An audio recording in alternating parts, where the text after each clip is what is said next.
Yeah, I think all the things leading to us losing that game was kind of self-infected. Just the things that we did. So just trying to get better with ourselves and keep it pushing forward, stay positive. Yeah, it's no secret what the reason why we lost that game, the energy, all that, the little stuff that we can control ourselves. So it was more of we know we got to do better and let's move forward to Clemson. So, Jonathan, when you play a game like that, after obviously going against some of the biggest names in college basketball, I mean, you try to, get up for those games, but was it just one of those situations where, the time, the opponent, and it just kind of came in? Yeah, I mean they're a good team. Arkansas was a good team. I think, like you said, it was just. We're basketball players. I feel like everybody's gonna have those type of games. We kind of went out there and laid one, but it's about how you respond. So just moving on, staying in the. Stop staying in the past, and just move on. Obviously, Clemson's front court pretty substantial in terms of rebounding. They're a good rebounding team. What's been the message to the front court about how to help the back court for the Tigers in this game in terms of the rebounding side of things?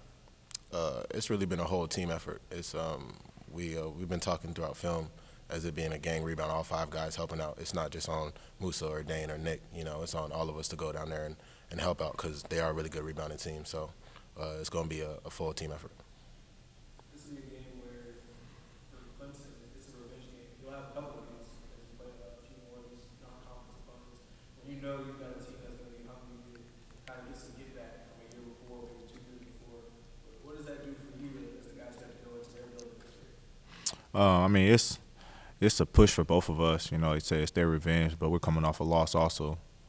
So we just gotta come out and be ourselves and just play Memphis basketball to try to get a win. I know they're gonna come out physical, trying to win. They're a good team, so we're gonna go out there with the mentality of just punching first. So. You guys have been away from FedEx for quite a bit so far. Is that comfortable? Like going back on the road, like having already been on the road quite a bit, or is not even that? I feel like it's a good challenge for us. Coach Penny talks about just getting ready for March. And in March, we're not going to be at home. We're going to be in different situations every single time. So, just getting used to being uncomfortable will help us a lot in the season. So. What's that? Because he was just out here. It sounds like you guys have been thinking a lot about March, talking about these next 4 games being, critical to where you guys are seated come March. Hmm. Instead of the tournament. It sounds like that is rubbing off on you guys too. That you're sort of playing with a sense of you're going into this next 4 games with a little bit more of a sense of urgency than you might normally would. Yeah, I think that's what it has to be. Just having an expectation for ourselves, even the others have for us. I think it's obvious where this team is trying to go, where the support is supporting us to go, and how hard we got to play. So I think every little thing we do has to be a sense of urgency, just from the little details, from even walking in the building for practice. I think everything lies down on winning and, what the obvious goal will be in the end. Colby last week kind of talked about how it can make it difficult to shift from the hunter mentality to the hunted when you're facing a team that are perceived to beat much certainty or whatever. Obviously, with the mixed results kind of being what they are, do you think it's good for you guys in a sense to maybe go back to the hunter mentality for these next four with the big opportunities you have coming up? Yeah, for sure. I think that's how the mentality has to be always. Like I said, we had a little hiccup in the road, but the good thing about that is you learn from it and you move on. And like I said, a lot of them things we did on ourselves to let ourselves down on losing that game. So just going back in the gym, watching film, holding each other accountable, holding ourselves accountable, what we can do to get better, to move on.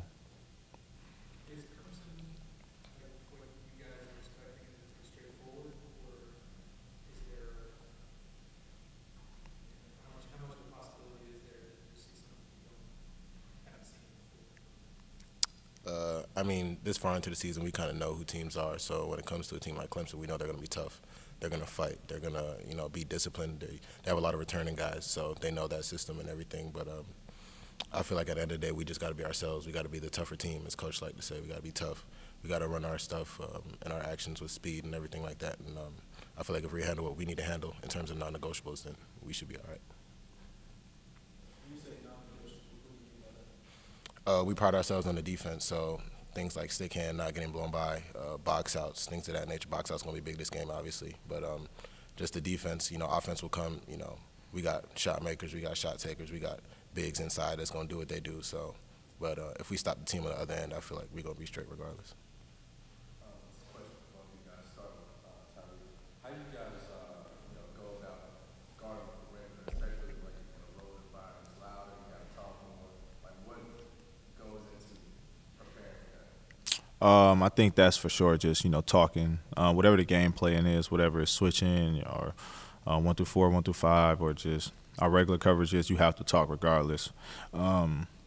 That's just help out the full game. And that's just not even on defense. That's on the offensive end. That's in transition. That's if you're at the free throw line, asking who you got. That's if you don't know what the play is, asking what coach the play is. Talking is like one of the biggest things. And I think one thing that we harped on the whole summer is talking. If you ain't talking, coach will just tell you step off the court. You're not talking. You're not helping your teammates. So.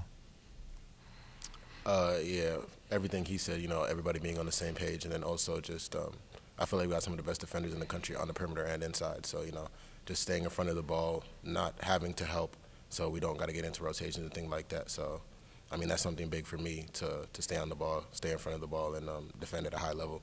And I know that's the same thing for Reese. So, yeah. Baraka, I know you take such great pride in being a top level career defender and whatnot. So, is it disheartening for you in a way that you guys are struggling with three-point defense the way you are right now? I wouldn't say disheartening because we know what we have to do.